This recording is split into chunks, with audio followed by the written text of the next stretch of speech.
o'clock p.m. Is the recorder on? Yes.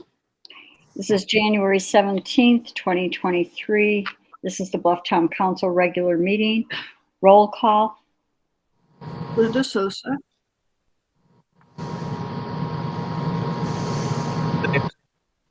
Jim, you were muted, but we heard you moving. Brant Murray. Ann Leppanen. Erin Nelson serving as town manager. And Luanne Hook may be a bit late, so we're going to go ahead and start because, as you can see, the agenda is very lengthy. The first thing is approval of Bluff Town Council's regular meeting minutes of January 10th, 2023. Has everyone read them? Are there any changes, modifications, corrections? Move to accept. Second. And that's a lot of work, Linda. Thank you. Any discussion? Then all in favor say aye. Aye. Aye. Aye. Anyone opposed? 4 ayes. And I should note that Luann's absence at this point is excused. I'm assuming she's just tied up with something. Next is public comment. There will be a 3-minute time limit for each person wishing to comment. If you exceed that time limit without permission, the meeting controller will mute you. And so, is there anyone listening who'd like to make a public comment? And this is your time to do it. We'll wait a minute and see if anybody jumps on.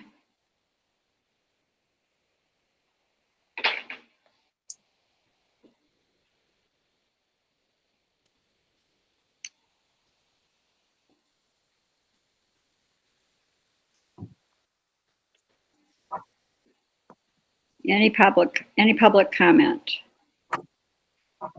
Then, hearing none, I'm going to move to the first item, which is updates on the Cooperative Culture Center, the NEH grant, and the United States Department of Agriculture grant for fire suppression funding. Jim? We did not have a meeting today, but as far as the grants are concerned, the USDA grant, I think, needs some forms completed. Does it not, Mayor? It does. There's some additional information we need to do, and my hope would be at the end of the week to be able to work on that for next week. Okay. And since we didn't have a meeting, I don't know much else about anything. And the NEH grant is It's not dead. dead. Okay. All right, then moving to discussion and vote on proposed revisions to the changes on banking matters, accounts payable procedures, budgeting procedures, and procurement policy. Erin? Sure thing. So in the work session, this document was discussed. If anyone would like me to share my screen this evening, please let me know. But the resolution does, or excuse me, the policies do have a few revisions. I will call out the major ones in my mind. So we took input from the work session, including an additional category for small purchases. We now have a small purchases category for items under $1,000, a small purchases category between $1,000 and $4,000, competitive proposal solicitation between $4,000 and $80,000, and competitive sealed bids for anything over $80,000. In addition, we have a separate section for professional services. For example, this would be something like engineering services, in which case cost is not the only major consideration that the town should be looking at. In addition, I added more detail to the bids section for competitive proposals, as these are very detailed documents which need to go out, and the policy needed a little bit more in-depth regarding approving and awarding contracts and what to do if things fall through. So all of that has been added. Recurring purchases are approved for anything less than $4,000. That was increased from $1,000 to allow to allow the clerk to do business in a more easy manner. Payroll is being paid as long as the council has previously approved the salary or contract. In addition, the clerk must approve all minor purchases. Letting folks in. At the clerk's request, outside of the work session, I also added details regarding Bluff's standard terms of payment, which are now stated as within 30 days of receiving the invoice. In addition, we are in the document, and now it notes that special or rush handling of payments is discouraged. This is due to not wanting to pressure our clerk to just pay bills, and it needs to go through the formal process. Finally,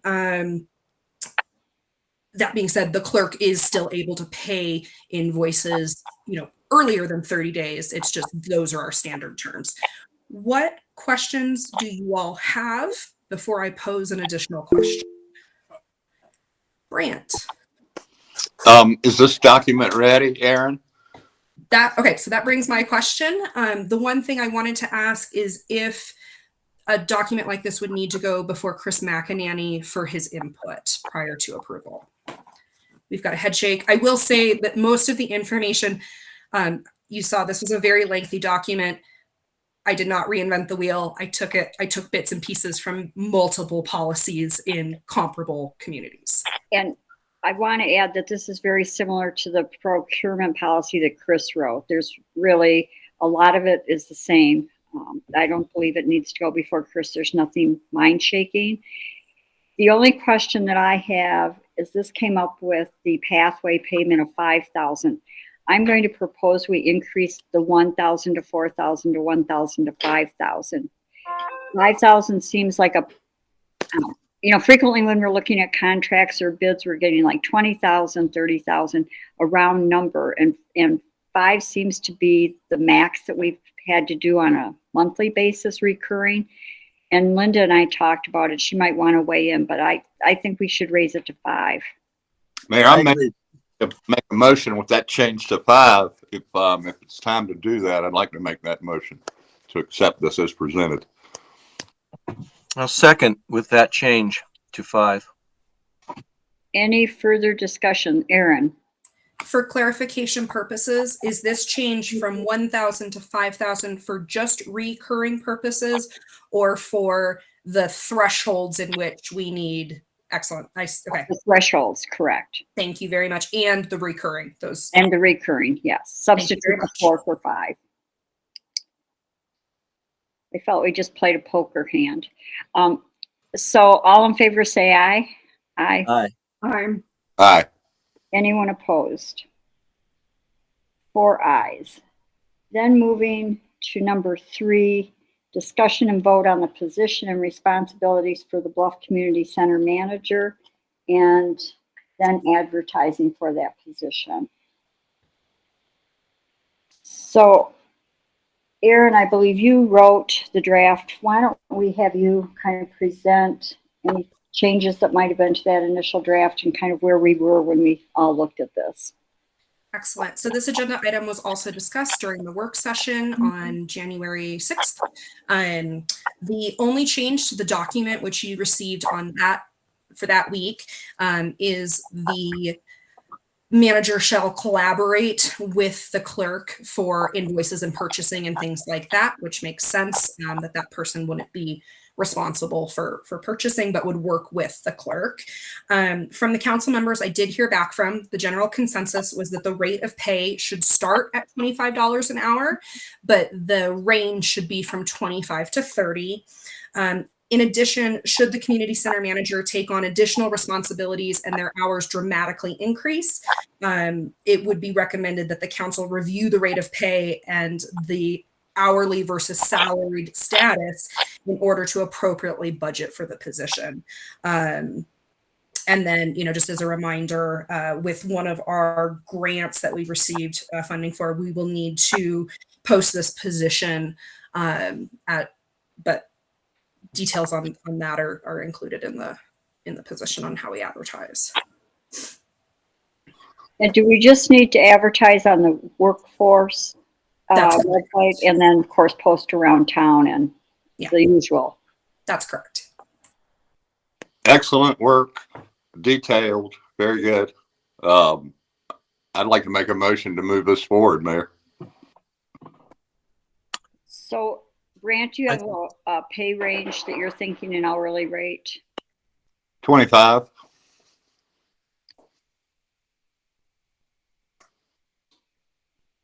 Is that what council wanted? Is that what her feedback was? 25 to 30. I did some research this past week, and while this isn't exactly comparable in terms of title, on both the workforce postings for Utah and in the Dictionary of Occupational Title, the average hourly runs at about $30. One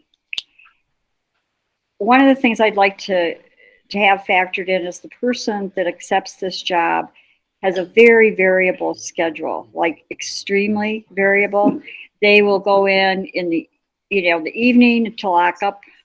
That person has to deal with the computer issues and the password issues, come in early in the morning, and be really pretty flexible, which if we had this as a permanent full-time position, I think maybe stepping back to 25, but in my mind, I wouldn't do this job for $30 an hour and get up at 8 in the evening and go to the community center. And I'd like to pose 30. Are you amending my motion, Mayor?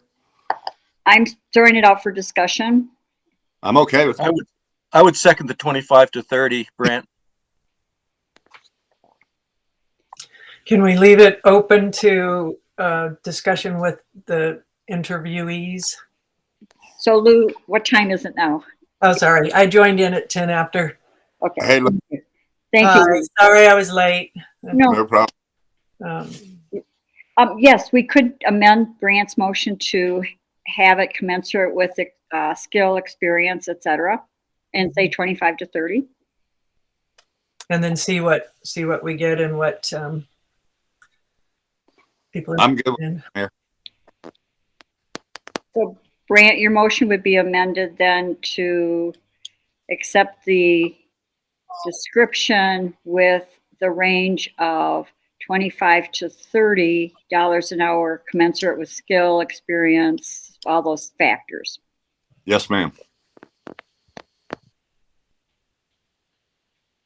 Is there a second or any further discussion? Yeah, I seconded it before, but I'll second it a second time. Thank you, Jim. Then, any further discussion? All in favor say aye. Aye. Aye. Aye. Anyone opposed? 5 ayes. Then, in terms of posting, Erin, do we need to post 1 week, 2 weeks? What's currently included in the job description is that it would be open until February 10th, or until filled, I believe, is the wording. Perfect. Then if it's already in the job description, I think we're good. I think just to be on the safe side, in addition to the workforce, we should run it in the San Juan record for a week. I can get a short description written up. This will go on the website as well. Thanks, Erin. All right, if there's nothing further on that, we'll move to number 4, discussion and vote on designation of the emergency manager position pursuant to the requirements of Utah Code 53-2A-101 at SAC. And I did a very short summary. It just literally pulled from what there is. I had intended to talk with Tammy Gallegos, but my day got away from me, and she'll be out of the office for a couple days this week, and I'll talk to her next week. But I think we have a pretty good idea of we have to have the emergency operational plan, which Chief Lott and I've been working on. And then prior to that, we still need to designate at least a temporary emergency operations manager until we solidify either our plan or rejoin San Juan County's plan. And then I still believe we need a permanent emergency operations manager. So people's thoughts? Brant? Our communications is in recapture, part of our emergency communication. So it seems to me that with you and Anthony and the communications division that we're well served. Bluff would be well served. So that's kind of my thoughts. I'll just stop right there and see what you guys think. We actually have to post a name of one person and then a backup name. And it can be a temporary posting until Chief Lott and I either finish the operation plan or I get clarification of whether we can just join into San Juan County's plan, whether people want to do that. Do you have a name in mind? I do not.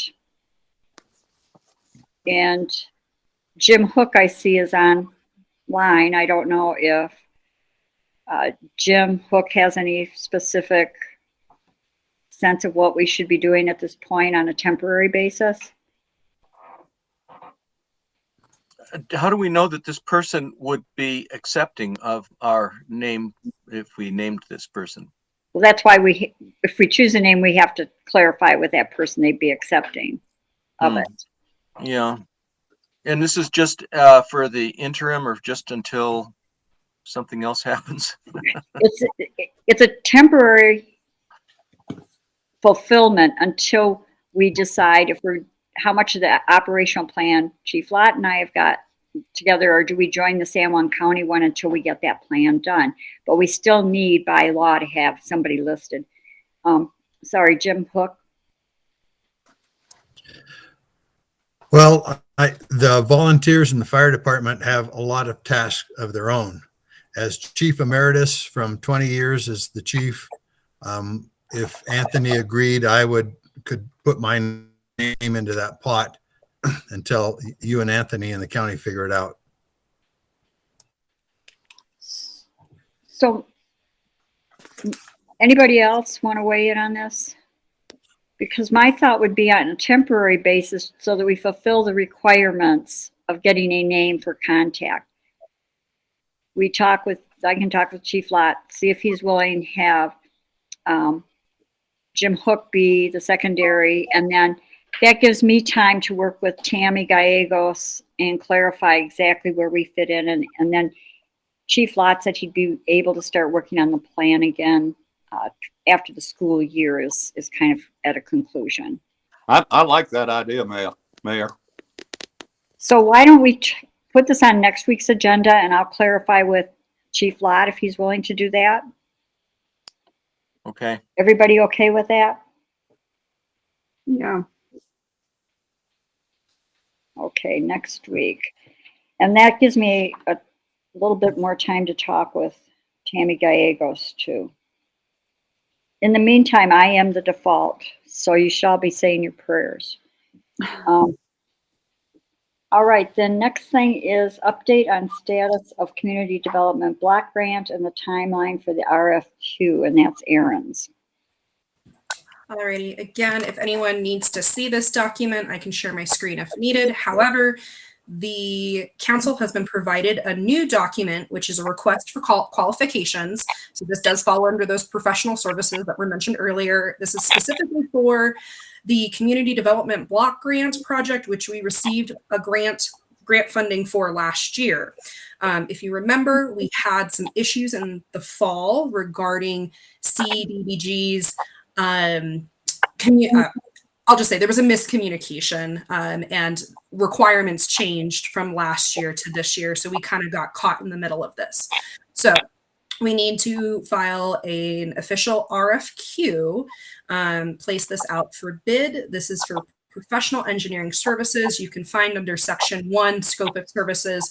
This would include the firm designing renovation plans, preparing construction estimates, helping us prepare the RFP, request for proposal, for the actual construction services, as well as helping us to manage the construction phase and preparing reports and inspections. It's a pretty big role. So of course this does need to go out for RFQ. I have proposed that the bids for this RFQ would be due on Wednesday, March 1st. The sealed bids, which would be opened in a public meeting, I propose the council could consider to open those on your regularly scheduled meeting of March 7th. Before we open the bid, we need to advertise in the San Juan Record for a specific number of weeks. I believe it's 2 weeks, but I will confirm. And the posting will also go on our website. Our process will be very similar to what we started in the fall, just with this new document. I did run this document by a few sets of eyes to make sure that we weren't missing anything, and it's up to CDBG standards. I also am proposing that we host a non-mandatory pre-bid meeting in which potential bidders can come to the site to view the building so they can provide a very accurate quote for us. I threw in a date of Thursday, February 16th. And specifically, do you have a better date in mind that we could modify this RFQ to contain? First I want to thank you because this has been a tremendous amount of work, and through no fault of Erin's did that first one have to be pulled. She's correct. We got caught up in the middle of changing of the guard and it went south. No, that date works well. And I think that's the timeline is fine. We know that the project will take about 6 to 8 weeks. So we're in fine shape for finishing the project on time and not losing funding. So, Luanne? Yeah, that's what I was wondering, is if you're under a time constraint or if this could wait till after our strategic planning to figure out where we're focusing our energies. So that is a good question. Unfortunately, because we were awarded the grant, this entire project must be wrapped up by the end of the year. I have talked to the folks at CDBG. They are not concerned, not highly concerned. However, I think that we really should consider the fact that we are in a very remote area with not a whole lot of resources and firms who might be able to help us. So I would recommend that we place this out and get it started since the grant funds were already awarded. Do we need a motion to move this forward, Mayor?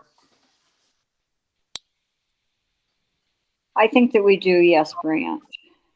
And what happens if you pull it out completely and wait till next year? Will they roll it over to next year? So that Just becomes like we've got a lot of stuff on our plate right now.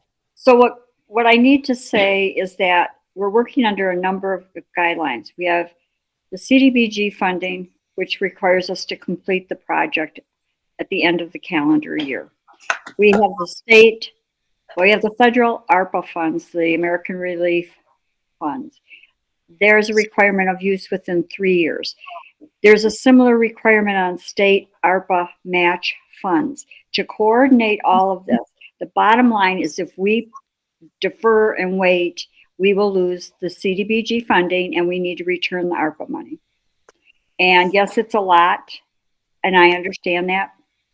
But when we put it in, we knew there would be a lot with the Cooperative Culture Center coming up.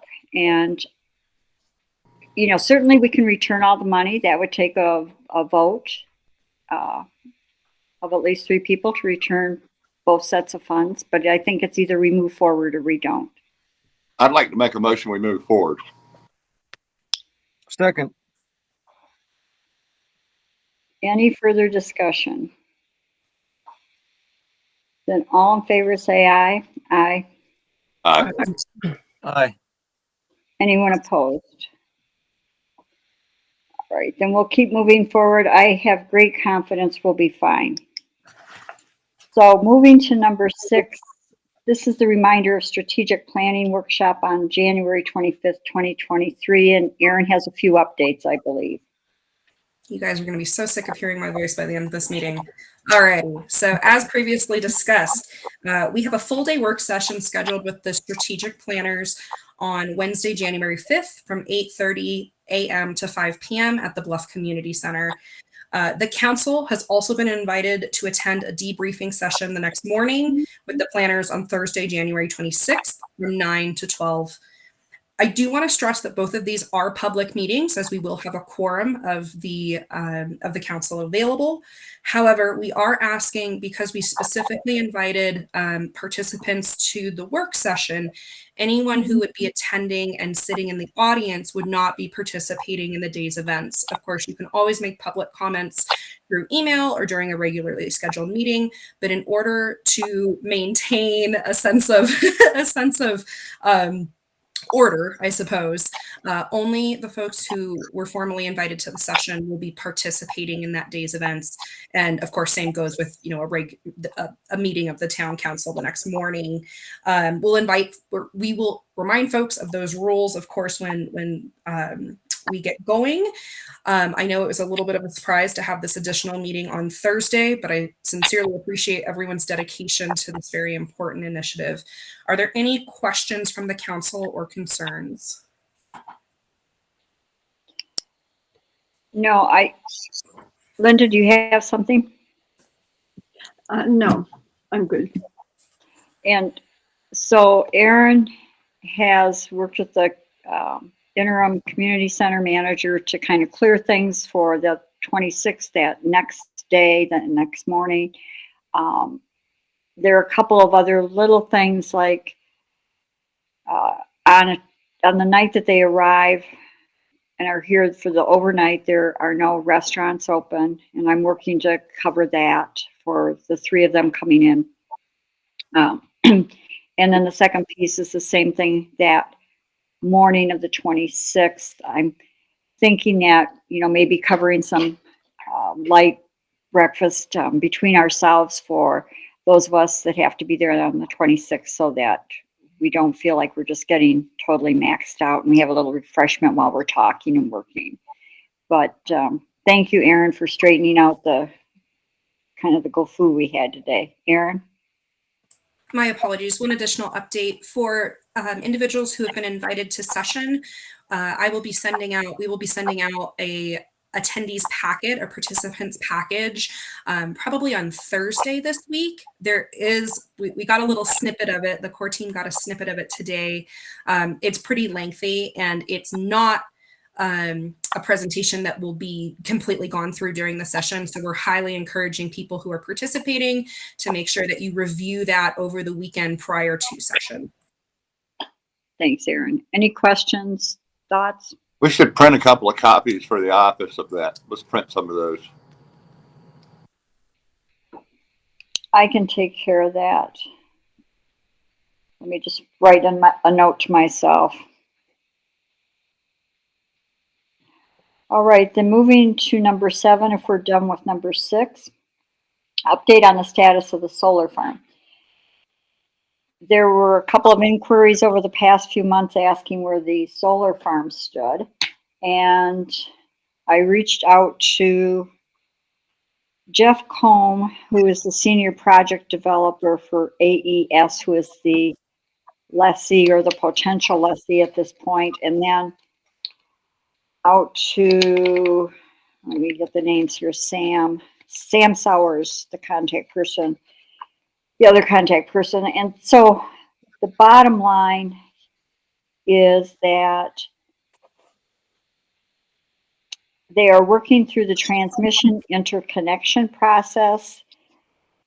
As the nature of these projects, it is still highly likely several years until the project would begin construction. Regarding the project size and location, AES is evaluating the alternative site that Josh Ewing and I talked with, and then I subsequently talked to the council about, on the opposite side of the road. There's no decisions that have been made. The finalization of all the contracting hasn't been done, but we probably are looking at sitting back another year to 2 years before we have anything definitive.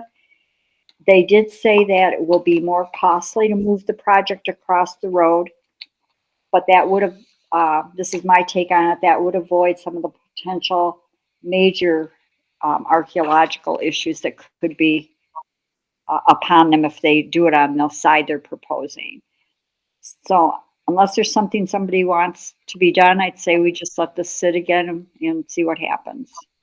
Thank you, Mayor. Excellent report. Any thoughts, any comments? Okay, so we'll let that one sit. Then moving to number 8, I met with Paul Foster, who is with Big T Recreation. He was the only one of the 3 companies that I met with at Utah League of Cities and Towns annual conference. And he actually was going to be a Mexican, in Montezuma Creek. His company's putting in a daycare playground. So he came over and he met with Dan Meyer, Jen Davila, Sarah Barak, and myself. And we ended up over at the playground, which of course makes sense. And he pretty much echoed the same things that we have in the report from Tom Correo, the inspector, and he knows Tom. We talked about getting kind of a cost estimate of what it would look like if you did a tear down and begin either phased replacement or a full replacement of something suitable. And so when he left, he said he would be doing several different versions of what it could look like. We'd still have to put this out for bid, but this would give us a ballpark estimate. That was on the 12th, on Thursday the 12th. And then on Friday, I had a phone call with Dave Bastian of Canyon Country Discovery Center about the giant cane, which is later on the agenda. But then he said whether we were aware of the outdoor recreation grant that was opening up. And so we talked about the playground, and it turns out that playgrounds are not included in outdoor recreation. And the state of Utah has lowered the match from 50% for everybody to 20%, up to as low as 20% match, depending on where you are economically in your community. And we would be a 20% match.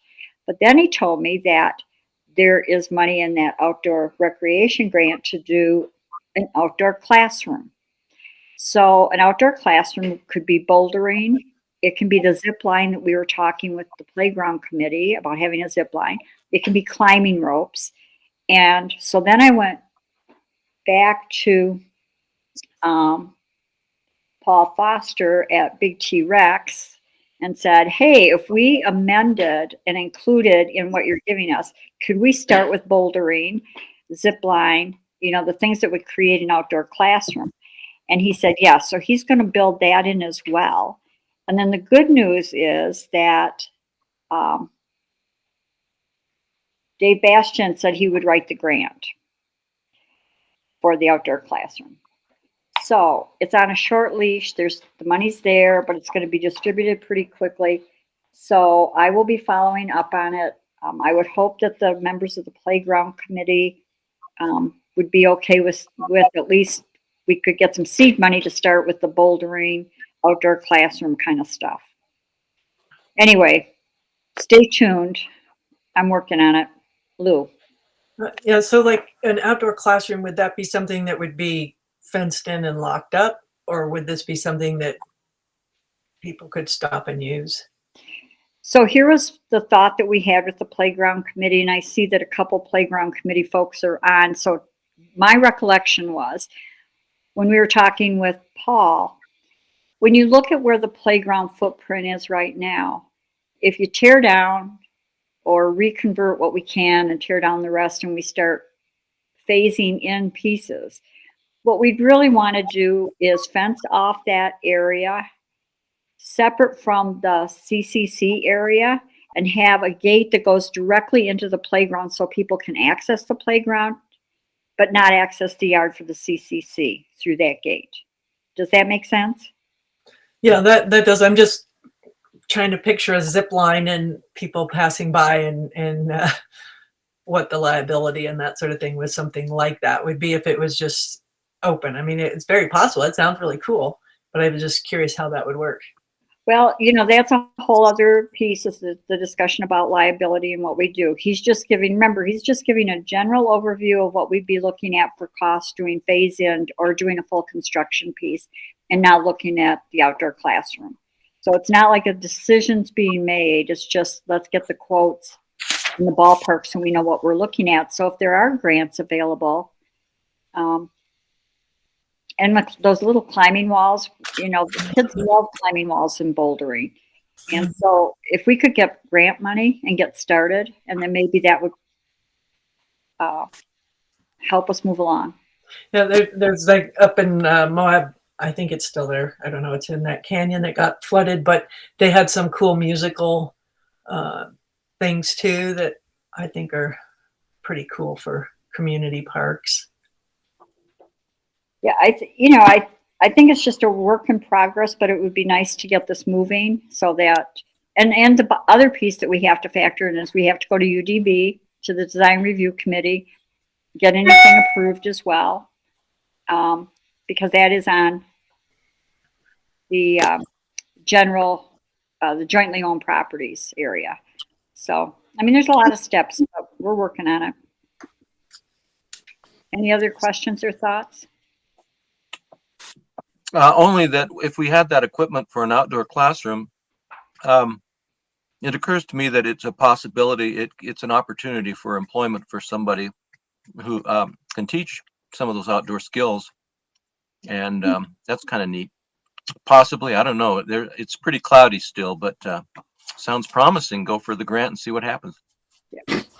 Yeah, I'd like that. I'd like to have that thing open to the public, like you talked about, Mayor. Fenced in away from the CCC, open into the parking area there. Just makes sense that it's a public space and cordon it off from the CCC, I think. Yeah, and one of the things that we were reminded of by Paul from BT Rec is that, you know, we have a huge footprint there already. We can downsize it. You know, we can reconfigure it. You don't have to take up the whole space, but it does leave us with a lot of options. And so, you know, I'll just keep pushing to get some information, and then hopefully the playground committee, because they were really, 3 of them were there and excited. So, you know, they can tell us what they think is appropriate for kids. They've got the kids. So let's just keep moving. One other thing, Mayor. Mm-hmm. Ultimately, I'd like those barriers, those road barriers, to come down that string along the highway there. I think they're ugly. And as we develop our Main Street program, I'd like for those barriers to come out. So we'll need to, as we plan this thing, to think about that. If we're having low speed people coming through that intersection at low speed, we wouldn't need those barriers there. But to me, they're very ugly and they take away from the town. So I'd like to see those out ultimately. Well, I think, Brant, taking that to the DRC is a really good idea, because that's kind of who will be controlling that part. But I don't think we can get them out until we slow people down. I think it's a function of speed around that curve, maybe, but we'll see. We'll talk about it at DRC, but. okay, let's move to number 9. So the RIP map, which we had 2 public comments, and I believe that if they're not yet posted on our website, they will be. One was from the resident saying we should not, we should not support the request to do the RIP maps.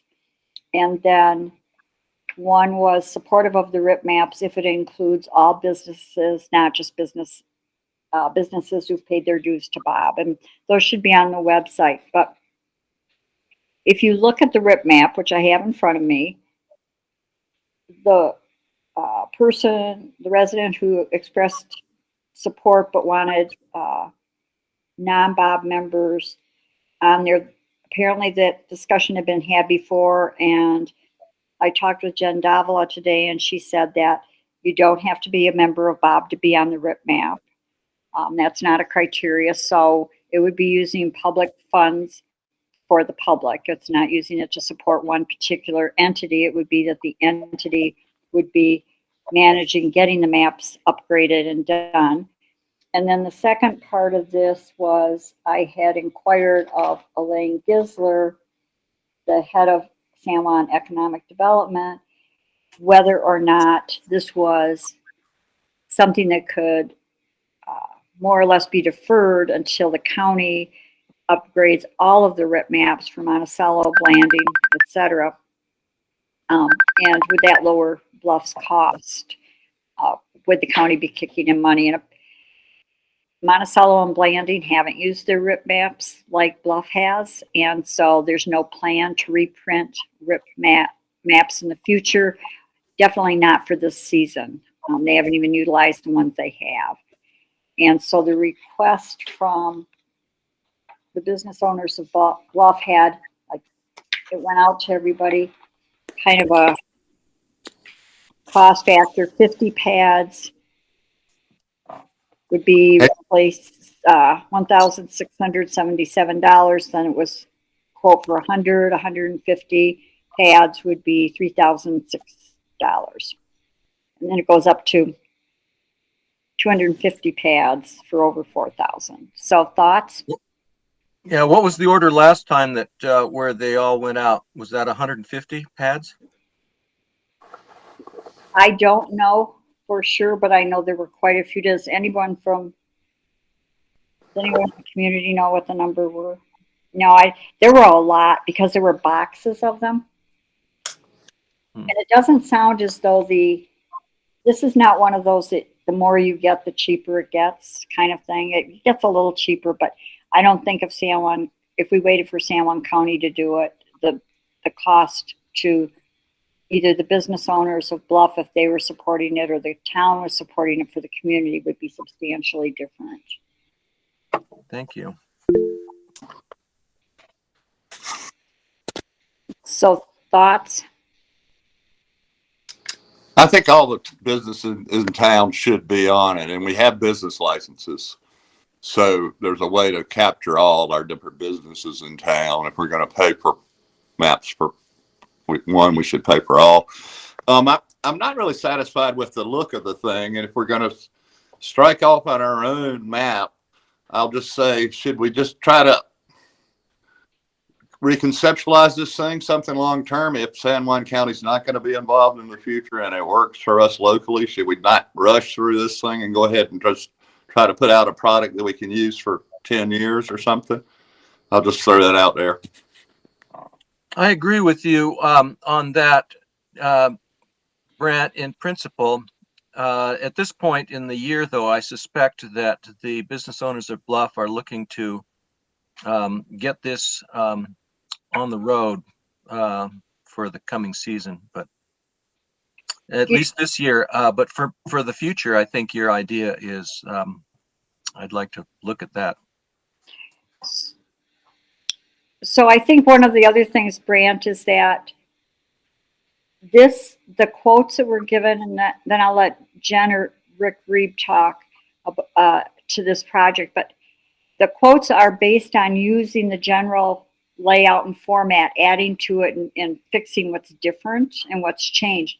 I'm guessing, and this is just me, I don't know this, and I'll let Jen Dowdle and Rick Reeb speak to that. But my guess is that if we reconfigured it, even if it were possible for the season, it's going to be substantially more because you're starting from scratch. So Rick Reeb had raised his hand first, and normally we don't take hand raising, but this is an important thing that can't be pushed out. So Rick, are you on, or is it Diana Davidson? It's me, it's Diana. Thanks, Diana. So this price is primarily printing. There is just a little bit of graphic design that would be added to this, not very much money. If you were to, start from scratch and redesign it, there would be a lot more cost for a graphic designer to be involved with this, to lay that out. Hope that helps. That does. Jen Dabo, did you have something to add? The only thing that I was going to add is I don't think that San Juan County is dropping this program. And in fact, Elaine Gisler was pretty specific in an email that she sent to both Linda and myself that they were simply not reprinting this year because Blanding and Monticello did not use all of theirs yet. We're in a particular situation. One of the things that the county did say was that in order for us to even use this map, they had to maintain design control because they're wanting to keep a continuity across the three communities for the maps. So therefore, it is not appropriate for us to approach this with a redesign because in the future, they will print more maps and we don't need to have multiple maps being printed. These are very useful to the community, or to our community in particular, myself very much in particular, because I don't show up correctly on Google Maps, and And as several people know, it's easier to point my building out on a map than it is to try to explain how to get there. So I would like to pursue that we just do the business changes that we need to make our maps more accurate. That won't take a lot, as Diana stated, in design work, and it will be simple for Susie Masterson, who is the lady who designed all 3 county communities maps, to get that done and send off to the printers so we could get them in a timely fashion for when we start seeing tourists pick up in March. Lou? Yeah, so my question mostly to Jen is if we need them attached to those, I think they're more expensive to have in those little pads. And do we need the back, like what I call the backside, which is the whole area? And would it maybe in this interim time just print the front side and maybe get a whole bunch more if you just ran them off in Cortez or something, just the front side?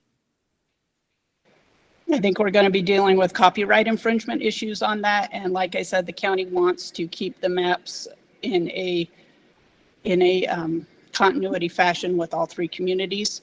So I don't feel comfortable doing that personally. And my understanding is they'd be adding some of the businesses to the map.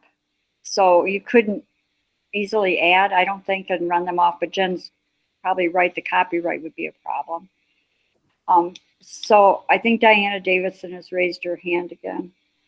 I'm so sorry. No, that's okay, Diana. Running them off in Cortez would be more expensive than the cost for that you see in front of you. I can pretty much assure you of that. Okay, thank you. What are you asking for 3,000 for the 150 map, 150 maps? Is that correct? It's 3,000 for, I have to go back to my, 3,000 would be 150 pads, which are 7,500 maps. Whew, that's a lot of maps. I go through a lot here at the house, giving people directions to Jen's, running out to the car, circling a map. Well, if they're going to be used, I don't really think that $3,000 is an enormous sum or an unreasonable sum for the town to invest in smaller businesses that are on the map, that are perhaps off the highway, that have a very limited advertising opportunity. And, there are a few of those. So I would move to accept that $3,000. Second.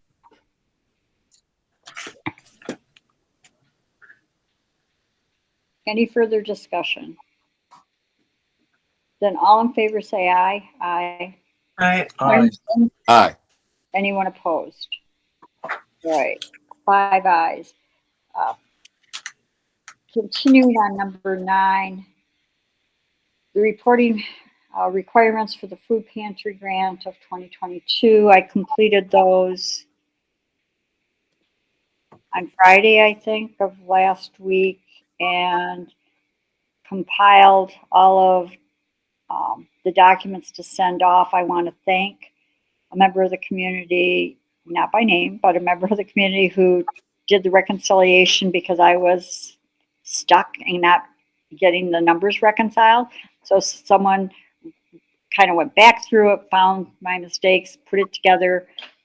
Ginny Burns did an excellent job of keeping all of her receipts and her books. And so once everybody else did their job for me, it was really easy to scan it and send it into the county. So I went to the public health, to Mac McDonald of the county, and Ginny Burns has requested another $10,000 from the Building Resilient in Communities grant, and we'll see. I'm pretty sure she's going to get it, and that would be a similar process. I bring it back and on her request and have us vote on it. But right now, our reporting is done. Similarly, we need to do reporting. Oh, is there anybody? Okay. Similarly, on the 2022 recreation funds that we received, from San Juan County for the PILT, payment in lieu of taxes. Last year, we received $2,000, and we haven't been required to justify how we used the money or what we did with it in the past. This year, going forward for 2023, the county commissioners have requested an accounting, which I understand makes sense. So in order to get myself familiar and our manager familiar with what the accounting practice would look like that they want, I did a summary of what we've used money for, and after the manager and I meet, I'll clean it up and bring it back and then send it in to San Juan County. It's not a requirement of our 2022 funds or any before that, but I'm a little confused as to what their requirements for reporting are. But I'll get that in before the end of the month as requested by Mac McDonald in the future. So every January, this report will be due starting with 2023. Any questions on that? Okay. Number 10, new business, transcription services for strategic planning workshop. And I'll turn that over to Erin. Thanks, Ann. So in order to provide ADA accommodations for one of our participants in the full day work session for strategic planning, I reached out to a professional transcription service provider. Your agenda packet contains a quote for the company for $800 for the day. The transcribers will work in real time to capture the dialogue from the work session, and the individual will have a computer in front of them and will have real-time captions. We will also receive a copy of the unedited transcription at the end of the session. That's included in that price. There are a few reasons that I wanted to explore a professional service for this ADA accommodation. A full day is a very long time to type at full speed for anyone. Especially if we just have one person available. I know we've provided folks from the community have filled this need previously, but it's a little bit different since it is a full day. The transcription company actually has multiple transcribers who will kind of tag team the session, and they'll kind of work in shifts in order to cover it because it is such a large requirement, and we're trying to capture real-time transcription. Number two, we want all of our participants to be able to participate equally, and it could be very difficult to accurately capture the conversation if individuals are wearing masks during that in-person session. In addition, our regular minute taker will also be participating in the session, and this allows us to gain a full transcription of the session that we can hold for future reference. It is a long-term plan, and so it could be a helpful document as we're looking at, why did we make these decisions back in the day? As I said, this is a quote. The company I reached out to has been very professional. I did look at some other services. They're all in about the same range. They have a long list of requirements in order for them to be able to do the best job possible and provide accurate transcription. And we'd work with our AV tech to get the room set up so the dialogue is through microphones and everything is captured. What questions or concerns does the council have? Luanne? Yeah, I have one question. So when if it's tied to like YouTube, when the dialogue's just sort of scanning across the bottom, it's hard to stay in the meeting and watch that. So is the transcription available like as a full page, and like that could be the whole dialogue could be there that could be referenced back in as Correct. So that would be what they would provide. So we would work with I would work with the transcription company to set up either a Google Meets or a YouTube. So they'll be utilizing that or just the microphones. But then the individual who will be reading the captions in real time will have like their own program that the transcription service comes through. So yes, easier to read and much more accurate when you have humans doing this as opposed to AI from YouTube or Google. Right, but would they be able to see the whole page at one time, or is it just going to scan across the bottom? I will confirm that. My understanding is it would be just the full page moving down. Yeah, that would be good. Yeah, I have another meeting set up, but that's a really good question. So go Can I ahead, make Jim. the motion? Hold Can I on make one the motion? Hold to on one approve? second. Let me just, Okay. so real time is used in courtrooms, and that's how I'm familiar with it. And so it's running so that person is reading that dialogues it's going through. And a court reporter can only, by best practices, do 2 hours at a time, and that's why they tag team.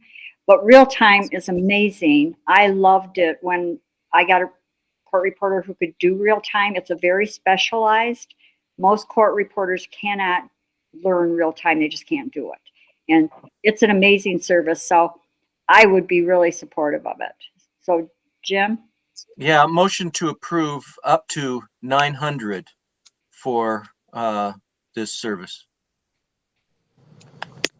I'll second that, Mayor. Any other questions or concerns? Then all in favor say aye. Aye. Aye. Aye. Anyone opposed? All right, then Erin, go ahead and set that up, please. And you'll have a monitor or laptop or something. Yes, absolutely. All right, then moving to number 11, creation and appointment of members to Solar Eclipse Planning Committee. That is Erin. Alrighty. Earlier this fall, the council discussed the creation of an ad hoc advisory committee to help plan for the solar eclipse occurrence that takes place on October 14th, 2023. I have provided a full resolution for the creation of this committee for your review. This document also lists the recommended members for the appointment. Those would be Sarah Burak, Kathy Carson, Diana Davidson, Jen Davila, Melissa Eggy, Tim Hamilton, Carrie Harris, Ann Leppanen, Anthony Lott, Erin Nelson, and Wesley Shook. Now, with that being said, that is a lot of folks, and I recognize that. However, I do have, I would talk about this in the first meeting, but my thought is that more hands on deck, the better, and the more people that we can have involved in the process, it'll really help the day of if everyone kind of knows what everyone else is doing. In order to manage this, as Ann had mentioned previously, I'm intending to chair this committee. What we'll do is we'll have core team meetings in which all members would participate, and then we'll have specific focus areas in which specific members of the committee would be talking during those meetings. And so we'll break it out into topic area: emergency management, parking, dissemination of information, educational events, things like that. And all that would be discussed in the topic areas would be identified by the committee members. So I recognize it's a lot of folks. Are there questions regarding the purpose of this ad hoc committee or anything else to do with it?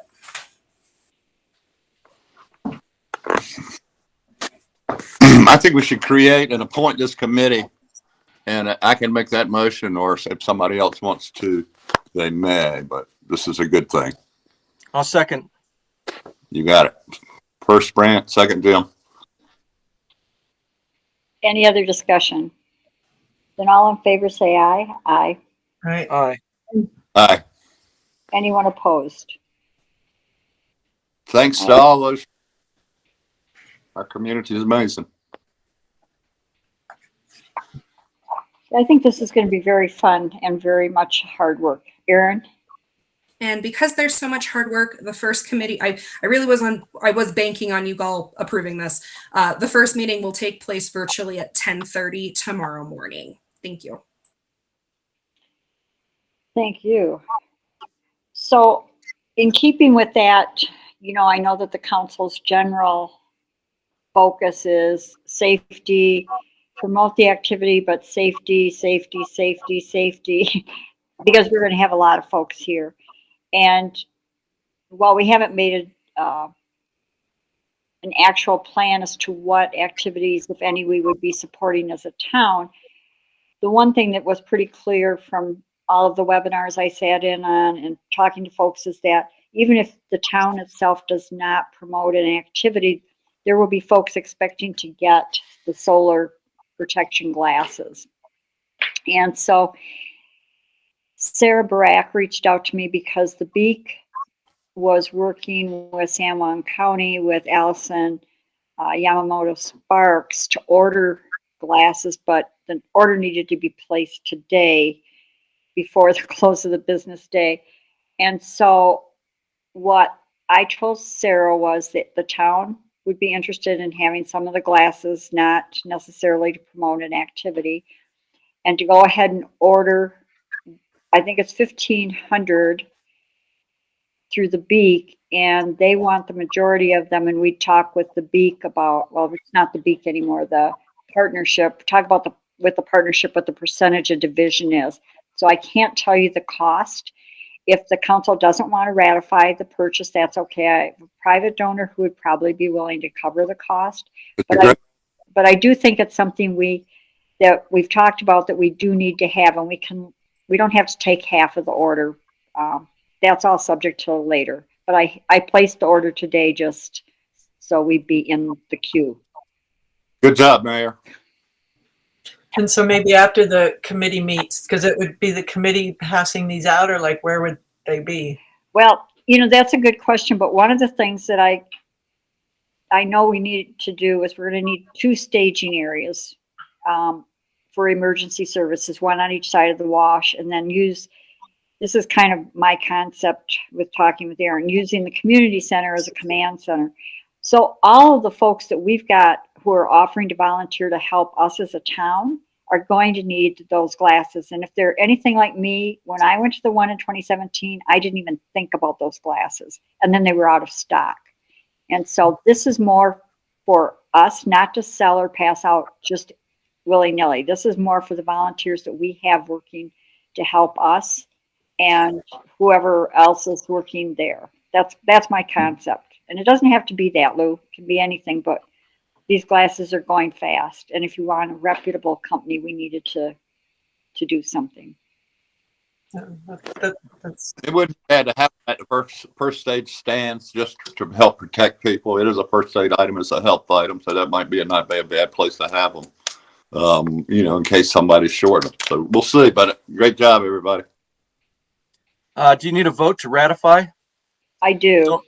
So made. Second. Any further discussion? All in favor say aye. Aye. Right. Aye. Aye. Anyone opposed? All right. Then, Planning and Zoning's meeting on January 4th, 2023, Luanne. Okay, yeah, they met January 4th. I like to do updates, after their meeting, so I asked for this to be on the agenda, but there really wasn't too much. So, but there were no land use clearances, LUCs we call them. They did appoint officers, though. Amanda will be the new chair. Sarah Burak was it before, and Amanda will be the chair. Vice chair will be Marcia Haydenfeld, and I don't think they have any other officer. February 1st is their next meeting, Wednesday night. They are looking at, they were kind of sorting through goals and things for next year for what they want to work through. And one of the things that everybody seemed to be in agreement is they want to look at the RV regulations on sites, whether it become a whole separate RV ordinance or whether it's just worked into the zoning code, changing the wording a little bit because there have been some questions on what you can park where and how many on each lot and that sort of thing. But Erin, you were there too. Is there anything you want to add? Yeah, so in the discussion of the goals, I think, it was nice to have the entire all the members did contribute. I would note that the one thing that they mentioned is they kind of wanted to step back a little bit from the creation of a lot of ordinances until the town has really talked about enforcement, which I would have to assume that probably will come up in strategic planning. So I just wanted to mention that to the council, that it's on their minds as well, as I'm sure you're aware, but they recognize that, the town will be working to figure out what enforcement looks like for our current ordinances. But from there, if the council has direction for anything else that we can provide back to them, now would be a great time, or we can talk about it at another meeting. Any other questions for Lou or Erin on that? Okay, then moving to number 13.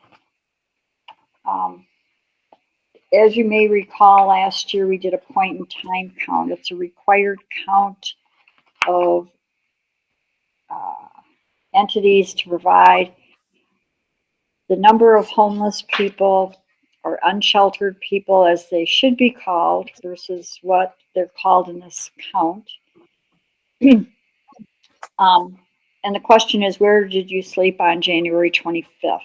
And so the first year, there were no homeless, unsheltered people found in San Juan County, which was the first year they participated.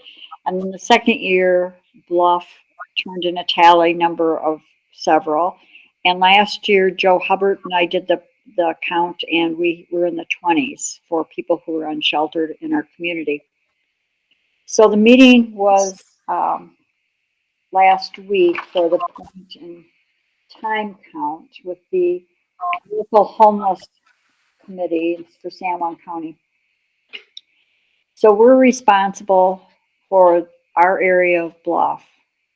So the 26th is the day that we go out and do the count. Well, at the end of the meeting, then the state representative said we actually can do the 26th, 27th, and 28th with the same question: where did you sleep on January 25th?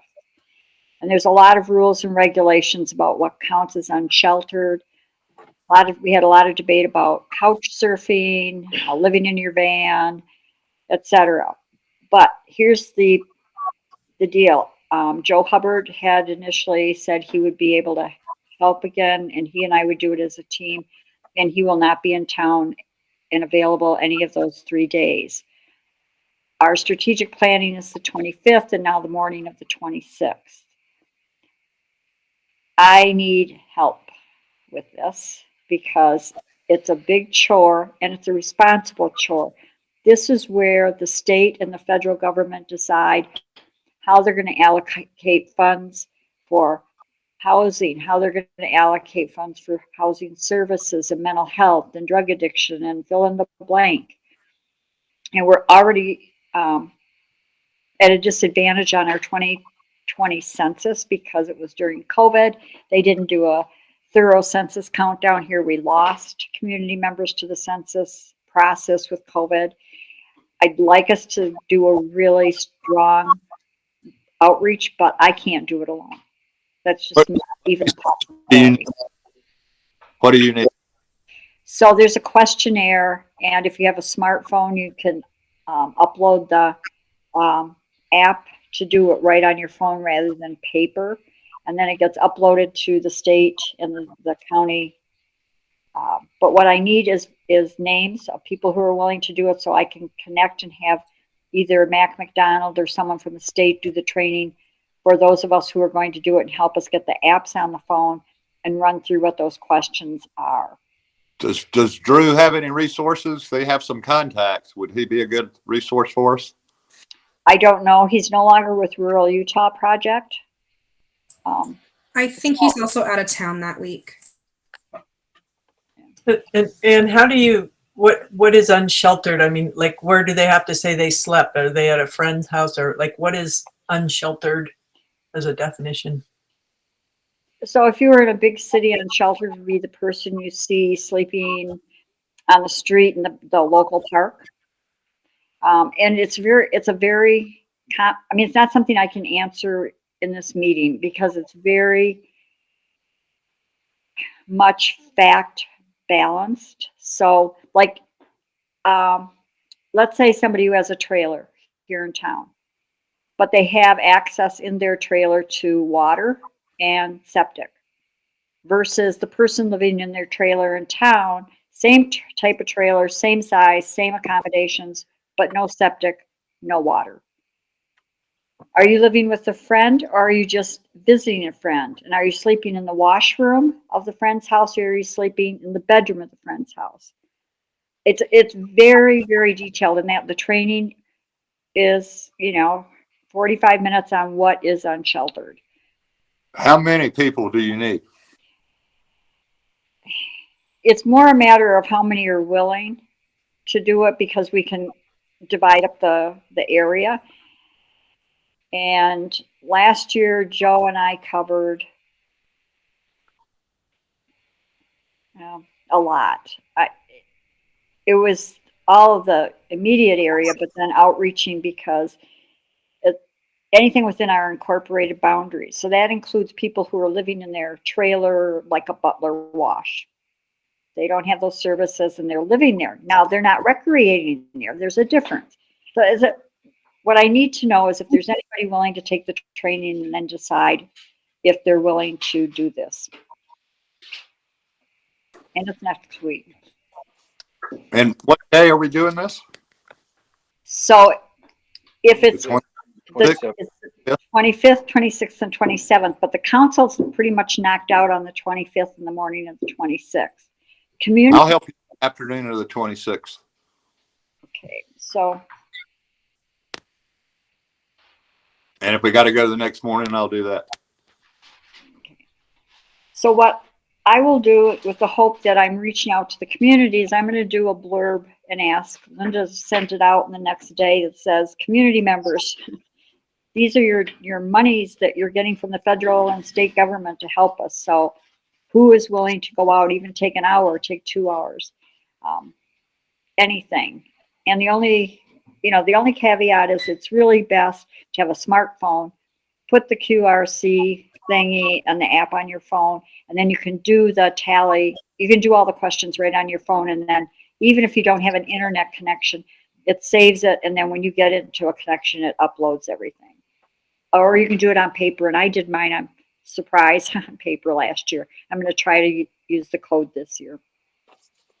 So if you're interested, anyone listening, please reach out to me and let me know, and I will get you set up. And I'd like to just get Mac or someone on the phone or on virtual to set up a quick training on that application. So thanks, everyone. Moving to number 14.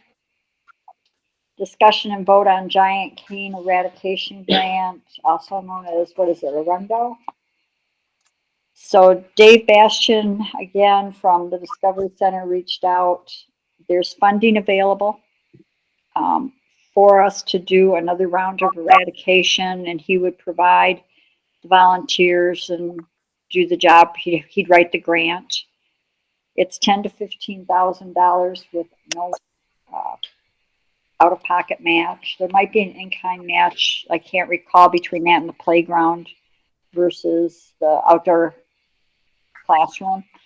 Motion for this grant. Okay, I thank you. One caveat, that I don't want this to come back to anybody. This grant is money that comes through Energy Fuels White Mesa Mill. They have set up what's the word I'm looking for? They have set up a process for giving money back to the communities that they work in. So the money would come from them. That would be the grant funder. However, there are no ties to White Mesa Mill. We're not certifying that we love White Mesa Mill or uranium tailings or anything. They simply provide the money, recognizing that they are doing business in our community. So, Second to Brant's motion. any further discussion? Then all in favor say aye. Aye. Aye. Anyone opposed? Then I will get back with Dave. It's a short turnaround on this too, so I'll send him an email tonight. Number 15 is letter of support from the council in support of a new business. Letter of support for Jacob and Erin Nelson for the San Juan County Economic Development Grant. And I think we need a short presentation on that. So either Erin or Jacob Nelson. Sure, I'll kick off, and then if you all have questions for us, we could both answer. My name's Erin Nelson. I'm speaking to you on this agenda item as a public citizen and not as the town manager. However, I recognize my professional role in the town does create a conflict of interest, and I'm disclosing that for the record. My husband and I are working to open a business in Bluff, a barbecue restaurant in the near future. We are looking for funding opportunities and are interested in applying for the San Juan County Economic Development Grant that supports businesses in San Juan County. We intend to apply for the grant to help us support full-time staff, and the grant would help cover some of the wages. In addition, the application requires a letter of support from the municipality in which the business is located. Initially, I had asked for this agenda item this week because the grant was due on January 20th. However, when I looked at the application today, it appears that the grant deadline has been moved back to February 10th. We would still appreciate a letter of support from the town of Bluff. We're looking forward to adding value to the community and providing an additional restaurant option for residents and visitors in Bluff. Can I or my husband, Jacob Nelson, answer any questions from the council? Anyone have a question? No questions, Mayor. Motion to approve. Second. We need to write that letter of support right away. All in favor, say aye. Aye. Aye. Aye. Anyone opposed? All right. So I will get the information from Erin and Jacob Nelson, put together a letter, and then we have time to bring it, as I understand it, to the next meeting. Is that correct? Yes. So it's on next week's agenda for approval on the language. Thank you. Thank you. All right, number 16, report on the San Juan County Commission meeting from this morning, January 17th, 2023. Well, I thought I was on top of it because there was an agenda item in addition to listening to the commission meeting that I thought was of extreme value. And I sat on the queue for 45 minutes and finally found out from two different people that they didn't meet at 11 o'clock today. They met a couple of weeks ago when I was printing out the schedule that was in fact what would happen.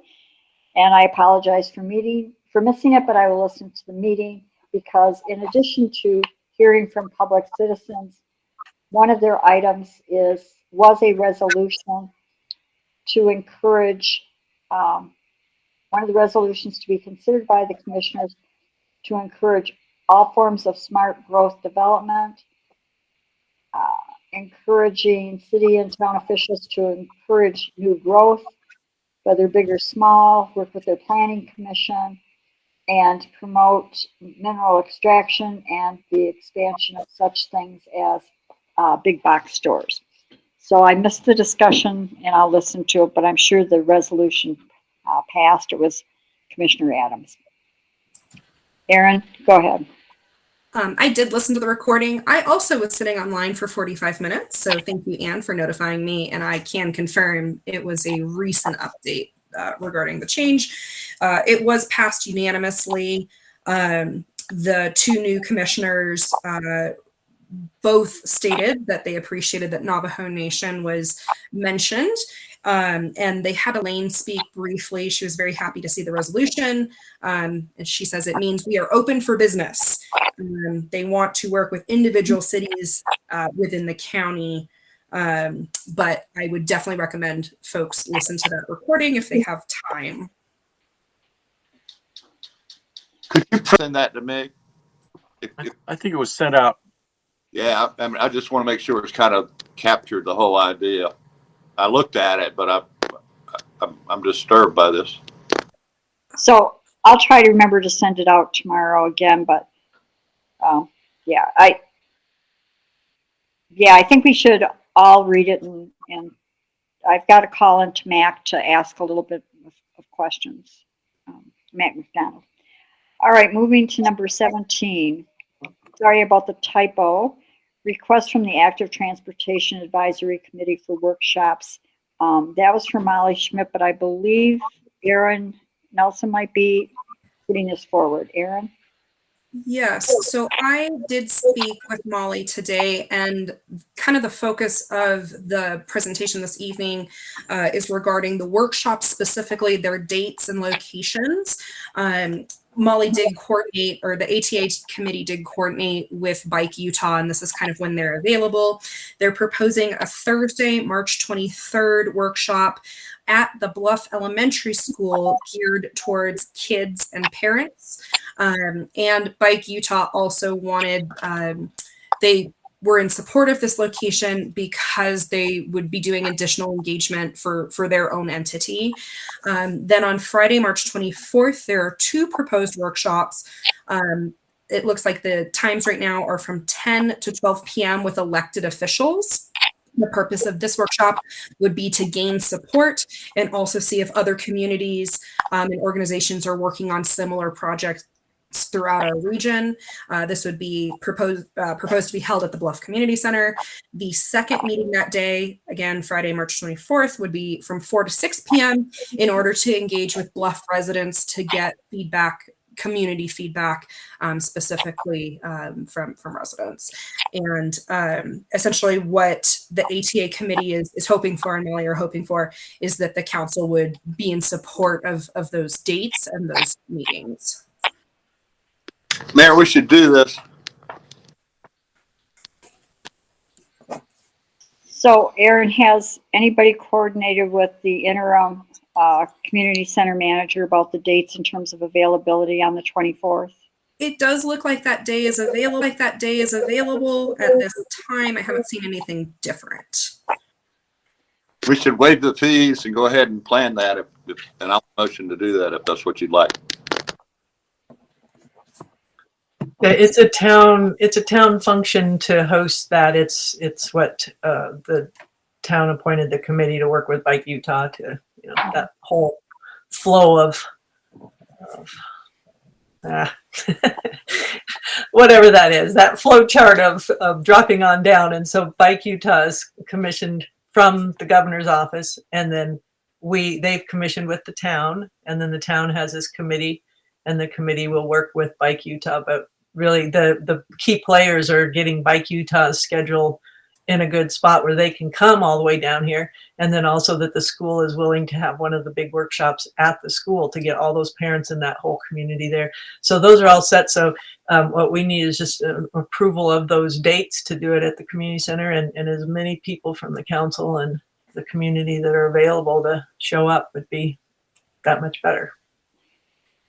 Linda? I'm going to move what Lou said.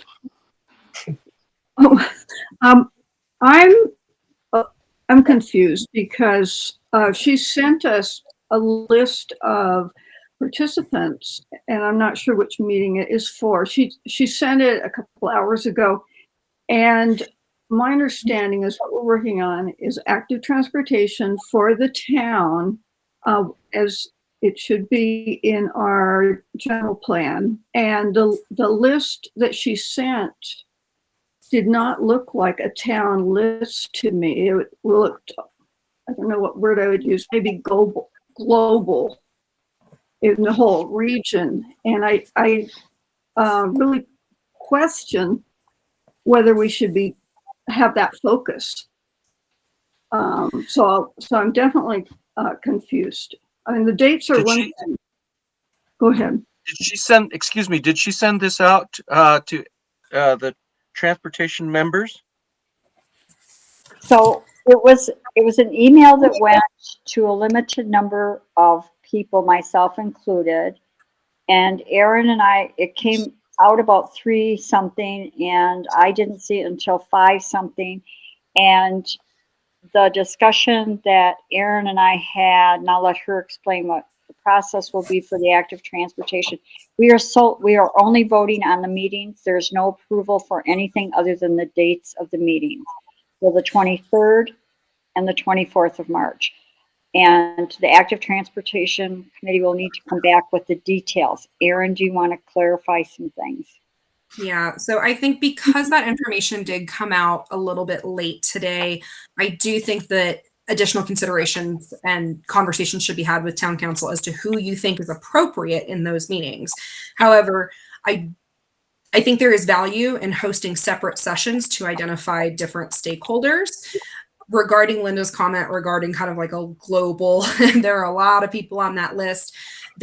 Molly did acknowledge that the ATA committee wants to have council input as to who would be invited. And we can talk about the benefits of who those individuals are and what value they might add to our specific plan. And again, I can take back, or, the other council members on here who serve on that committee, we can take back that, the town really is focused on our plan. But in the grand scheme of things, there might be additional phases in which we connect with other communities. So we can definitely do a reminder that this is a town specific plan. I did bring up during the last ATA meeting that in terms of applying for grants, it can be beneficial to have other communities in your, who are working towards the same goals with you. But I do think that this is a larger discussion in which the town council should approve and identify which individuals would be invited to which sessions. And that would have to go on a separate agenda because the only thing we were being asked to do was the approval of the date. Before we take a vote or get a second, I just want to remind folks that during the process of any official meeting by a group aligned with the town council, it must be in a public building. It cannot be in private buildings. The school is considered a private building just as Design Build Bluff Cedar Hall was considered a private building according to our attorney. So while it's okay to do a workshop, meetings themselves need to be held at the community center. And I want, we need to be sure we're not violating that. But a workshop like this with parents and students on a one-time thing should not be a problem. But otherwise, it is a public forum for people to go to. Okay, so Brant, you made a motion. Further? I'll second. Any other discussion? Yeah, I just would like to say that it's Bike Utah that, like I said, was commissioned by the governor to help towns to make this active transportation plan. And so they're the ones that say they want this group a core group that they report to, and they want times when the community can all come and put in their feedback and they can work with them also. So we're really going off of their requests. And one of their requests is to have like UDOT at a meeting and the county people so that everybody in the region is aware of what's going on. They're not blindsided. And if they want to piggyback on for these grants, they can. So we're really being led by the professionals and what they want. So this will all be on a future agenda for discussion about who the stakeholders are and everything. And we have a meeting tomorrow. We're still meeting once a week, Wednesday. So and anybody that's interested is certainly welcome. And then that's where, this is just still January and those workshops aren't until March. But we've got plenty of weeks to get all of that ironed out. Correct. So the motion has been made and seconded to hold them on the workshop on the 23rd of March and then 2 on the 24th of March and waive any fees related to the community center. All in favor, say aye. Aye. Aye. Anyone opposed? All right. The last is a report on the Bluff Waterworks meeting on January 11th, 2023. I think the biggest thing that came out of it was that secondary water was discussed, getting a plan together to start doing a secondary water and being able to prove up our water use for the purposes of the future, given the state of water in the West. All of the water quality seems to be good. The terms for 2 of the BWW members have expired and not been reappointed by San Juan County Commissioners. That's supposedly in the future. And the administrator, Mac McDonald, has told BWW that they remain in place, even though their term is expired, they remain in place until they are either replaced or they quit. Linda, is there anything you want to add to the summary? They're still considering changing meeting time so it's easier for others. But it's hard because 2 of them have businesses that are really active. And so, but they would like more people to be involved. And who are the 2 that are they not re-upping? Have they not reapplied, or is there 2 missing, or what's the story on that? I'm not sure who it is, but I believe that it's Marks Powell and Amr Tamay, and that they both have reapplied. But I don't know that for sure. I didn't ask that question. Who are they getting to do the secondary water plan? Is it one of them, or are they contracting someone? They haven't started with that. They're just raising it as an issue right now in the waterproofs. Yeah, anyway, I think that the council is very interested in the secondary water plan. Well, I'm hoping that this comes up as a strategic planning topic because we will have Marks Powell present. So Yeah. I'm hoping that water is an issue. All right. Then is there any other? I don't have another. The balloons flew. Balloons flew Friday and Saturday, and then got rained out and snowed out and mudded out for the Sunday. And so they had perfect timing. They just snuck in there for a couple days before it. We've gotten a lot of rain. We've gotten probably 3/4 of an inch in this last little bit. There's the weather collector just signed on there, but it's been about 3/4 of an inch. It seemed That's what like the event was very well attended. Yeah, it did. And also on the snow, it did snow, a big blast through town. I did communicate with the snowplow that we didn't need it. It melted off. We went and checked the airport, and the top, we, as in Jim Hook, went and checked the roads. The Bluff bench is the one we got to watch in the airport specifically. So. All right. Well, thank you. It is 7:31. If there's no any other. Motion to adjourn. Second. All in favor, say aye. Aye. Aye. All right. Anyone opposed? So the more things I get on the agenda, the faster we go, huh? It looks like Jim wants to tell you how much rain. How much rain, Jim? I just wanted to report that at the moment, Bluff is 113% above normal precipitation. That means plant your seeds, guys. Grow your Indian rice grass, your seeds, throw it everywhere. Your trees are going to live another year. Woo!